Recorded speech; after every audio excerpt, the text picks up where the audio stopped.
Halo, selamat malam. Berjumpa kembali bersama saya Wong Ganteng sak donya. Bagaimana saya membantu dan mohon untuk tidak menyebutkan nama dan identitas karena percakapan kita akan saya naikkan ke konten YouTube. Bagaimana, Mbak? Oh, iya, makasih. Iya. Ini, Mas. Halo? Halo, saya mendengarkan dengan Iya. seksama. Iya. Harus nyebutin nama saya ya? Jangan, kan saya sudah Maksudnya, bilang. nama enggak? Dilarang menyebutkan Oh, iya. identitas siapapun, bahkan nama sampean sendiri. Oke? Siap. Iya. Gimana?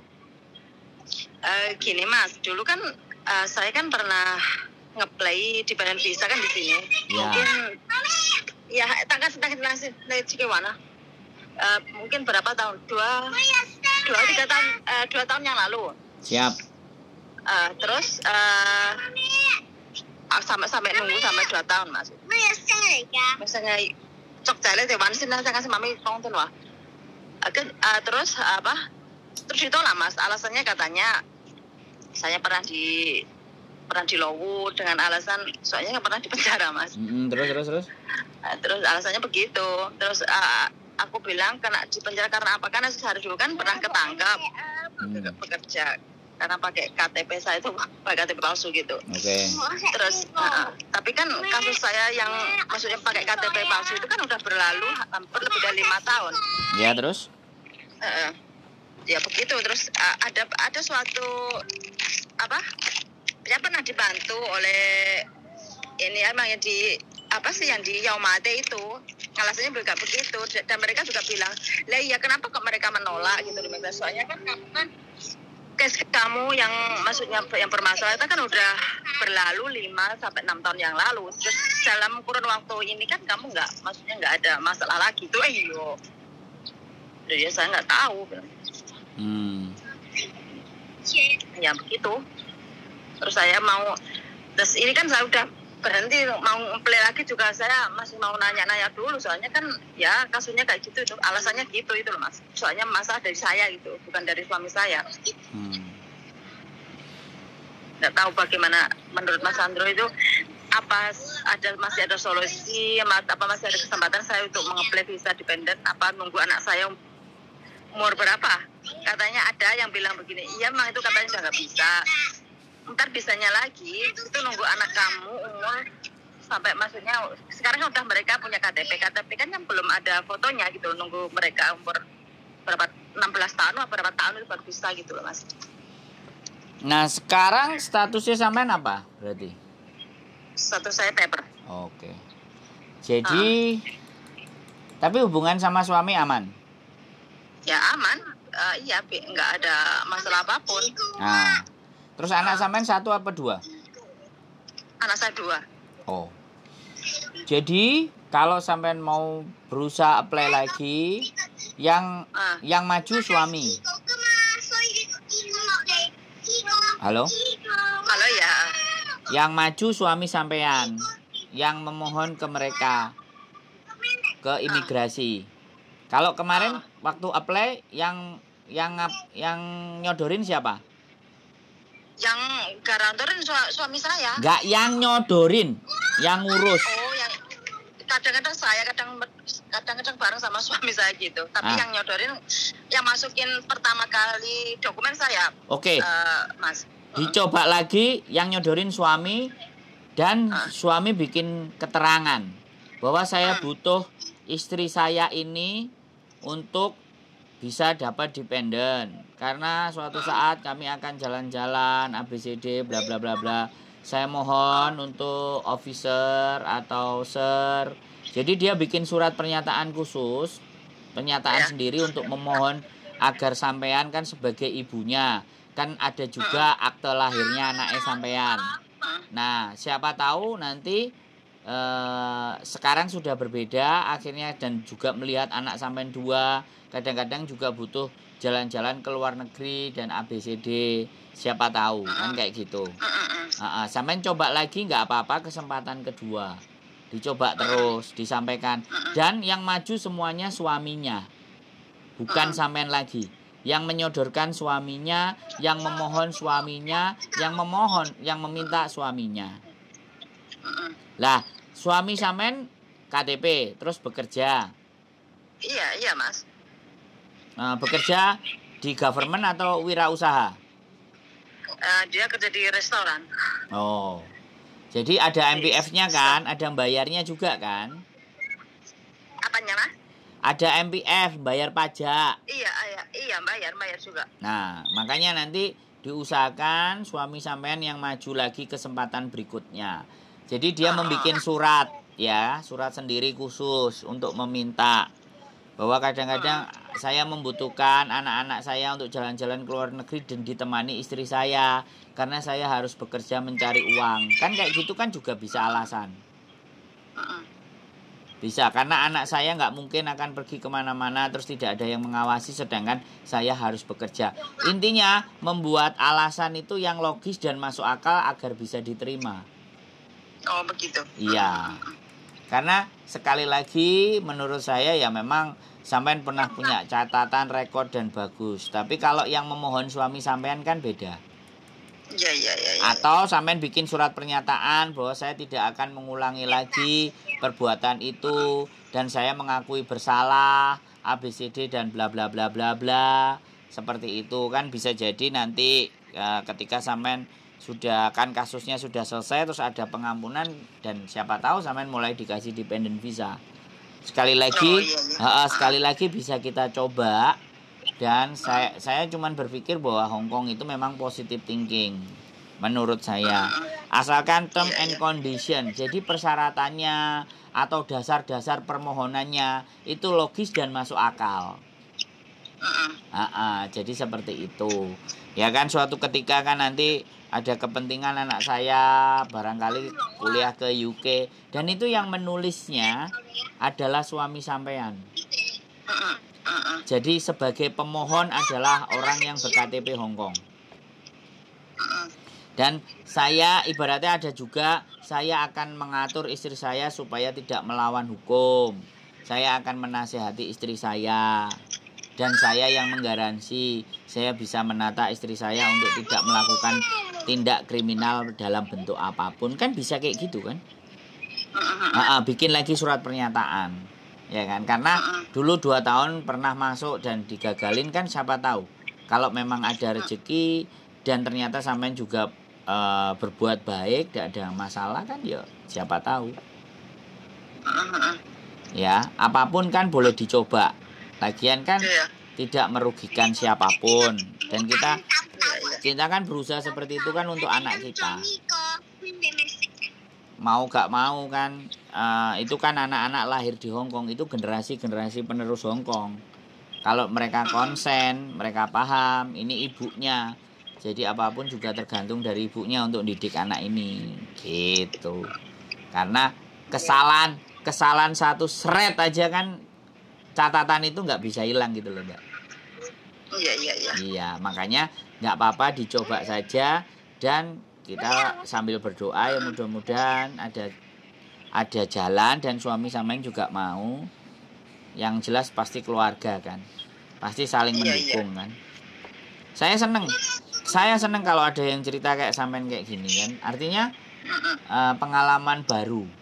Dan ketika kita nanti mencoba lagi dan ternyata berhasil dan sampean berbagi buat teman-teman kan berarti masih ada Mas, berarti kemarin itu begini. Saya pernah nanya atau sudah nanya kemana pun Mas. Ada lagi yang saya pernah nanya itu ke lawyer Mas. Katanya katanya kemungkinan bisa, tapi harus bayar lawyernya 40-50 ribu. Tapi maksudnya kemungkinan itu enggak ada 10% Mas gitu. Jadi aku kan pikir-pikir lagi, aku udah bayar ke lawyer 40.000 sampai 50.000 sampai 50.000. Tapi kemungkinan itu enggak ada 10%, berarti aku ibaratnya saya membuang uang dong. Ya, iya, makanya kan bagaimanapun ceritanya ya yang bisa menggaransi diri sampean sendiri, sampean bisa nulis juga surat pernyataan, suami sampean juga bisa meminta dan memohon ke pihak imigrasi gitu loh. Karena dulu pernah ada saya yang istrinya OS kemudian paper, sekarang juga dapat permanen. Anaknya cuma 5. Dan itu drama. Dan suaminya mohon maaf sekali lagi, suaminya itu kriminal, suka bunuh orang. Maksudnya orang Hong Kong sini? Iya, orang Hong Kong, preman. Apa sama ini rekod kriminal gitu? Ya, preman. Kita bicaranya kalau orang Indonesia ya preman. Iya. Tapi alhamdulillah istrinya dapat KTP. Dapat permanen 2019 kemarin. Saya tahu sendiri, saya ngerti orangnya. Saya ngerti suami istri itu. Saya kenal anak-anaknya semuanya. Jadi sekali lagi selalu akan ada kesempatan. Apalagi suami sampean kan pekerja keras dan tidak melakukan hal-hal yang nggak baik. Kalau dia memohon, dia bikin surat, dia bikin baik-baik, sampean ada pernyataan, ya kan siapa tahu kan, namanya juga usaha. Nggak usah keluarin duit banyak-banyak. Kalau memang nggak bisa ya nggak masalah lah, apapun ceritanya. Tapi dicoba 2 kali, 3 kali, 4 kali, 5 kali, 6 kali dicoba terus nggak ada masalah. Iya. Karena bagaimanapun kan demi anak. Iya. Jadi yang dijadikan tolak ukur itu hati nurani.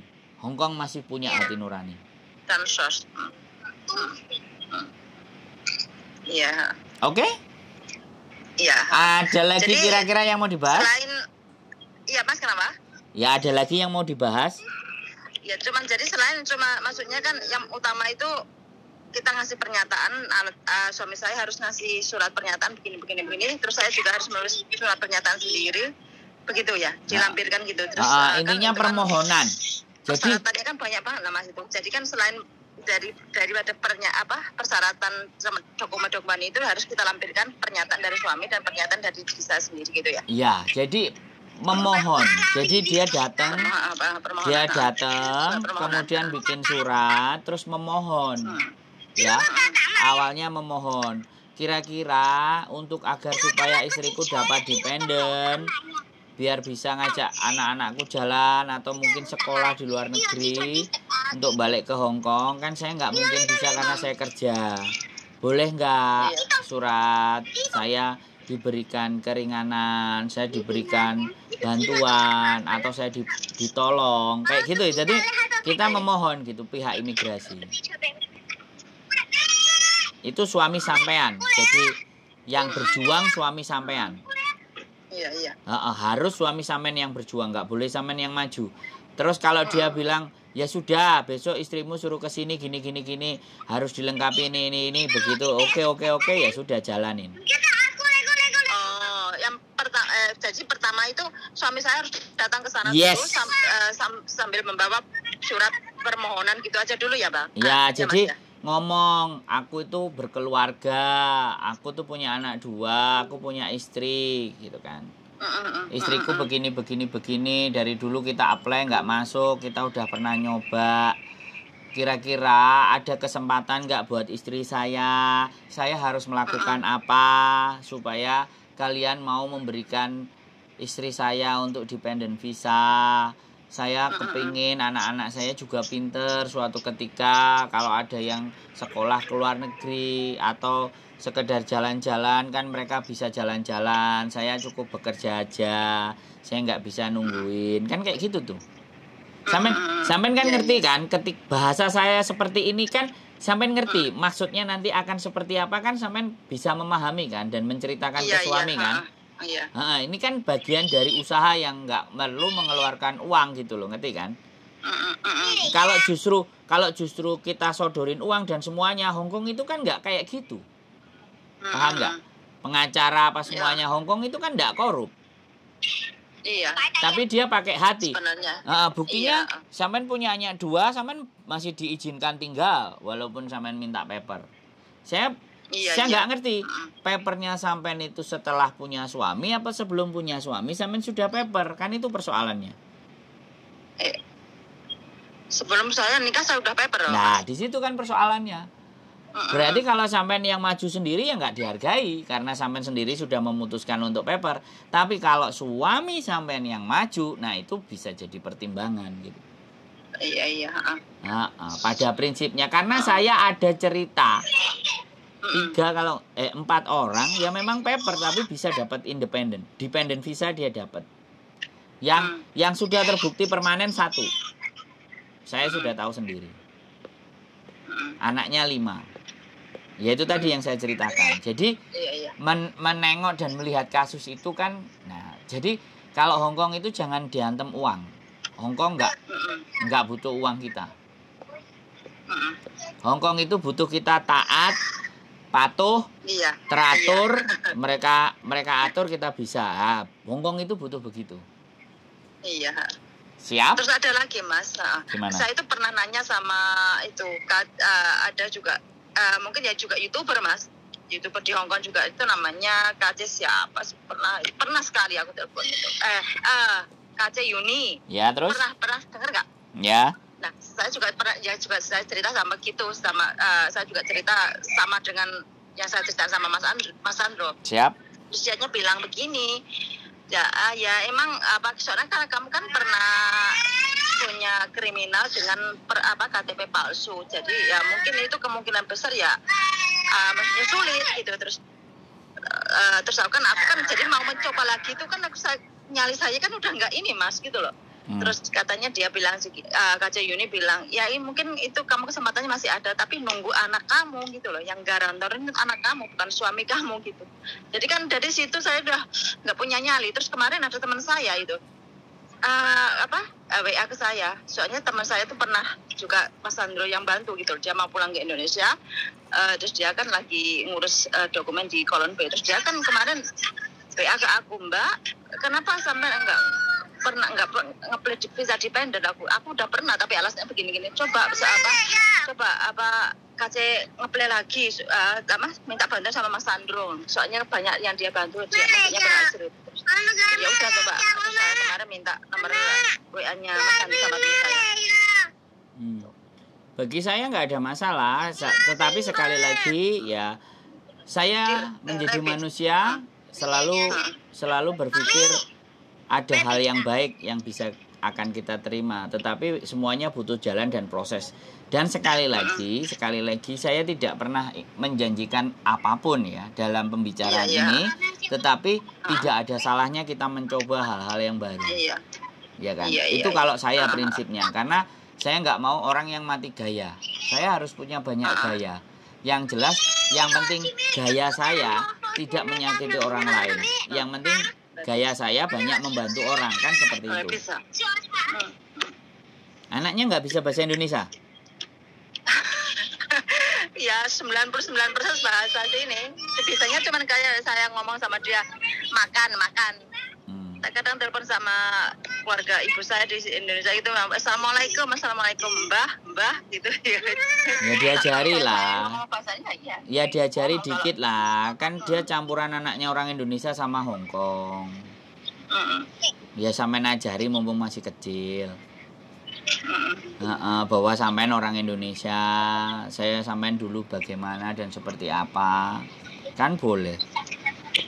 Ya itu kalaupun sampean mau ngajari sih, tapi ya saya nggak harus maksa. Jadi seperti itu ya Mbak. Jadi apapun ceritanya, menurut saya sampean coba lagi 1 tahun dicoba lagi, nanti 2 tahun dicoba lagi, 3 tahun dicoba lagi. Lama-lama kan mereka melihat kesungguhan. Ya kan kita nggak ngerti apakah 2 kali mencoba berhasil, atau harus 3 kali berhasil, atau 4 kali berhasil. Yang jelas ketika sampean mencoba sekali lagi, tidak membutuhkan biaya yang besar, ya. Cuman effort suami saja. Jadi mengandalkan hati dan perasaan. Jadi kita ngambil bawah kan, merendah gitu. Karena di dunia ini tidak ada yang tidak mungkin. Tidak mungkin itu karena pikiran kita tidak berpikir mungkin. Kalau otak kita berpikir mungkin kan bisa jadi. Oke? Iya. Makasih Mas. Siap. Saya tunggu kabar. Sesuatu yang maksudnya pengen sampaikan, saya WA Mas Sandro aja ya. Yang penting sebaiknya data sampean, KTP, akte sama surat cerai semuanya komplit, semuanya jelas, nggak ada masalah dari Indonesia. Kalau nanti syarat itu semuanya lengkap, komplit dan ada dan tidak ada perbedaan, kemungkinan mereka akan mempertimbangkan. Harapan kita kan begitu. Oke? Iya, lengkap Mas. Saya belum menikah, masih single juga. maksudnya surat-surat dari Indonesia itu masih lengkap di sini, akte kakak juga masih. Ya oke, dicoba lagi. Siapa tahu Iya. nanti apply yang kedua kali ada rezeki buat sampean, Iya. buat anak-anak. Kan saya juga Iya. ikut senang. Apalagi kalau di traktir kopi, malah senang lagi saya. Iya. Oke? Iya, makasih Mas Andro ya. Ye, sehat selalu, matur Iya. sembah nuwun. Ya, makasih ya. Ye, Bye-bye. bye-bye, assalamualaikum. Oke teman-teman, manusia memang punya catatan buruk, ya kan? Manusia memang punya hal buruk, tapi tidak selamanya hidup kita itu juga harus buruk. Tapi kita selalu yakin dan optimis bahwa perjuangan itu mungkin harus dilakukan 1 kali, 2 kali, 3 kali, 4 kali, 5 kali. Yang penting jangan pernah menyerah, karena menyerah adalah kegagalan yang hakiki. Keep stay tune my YouTube channel and see you next video. Bye bye.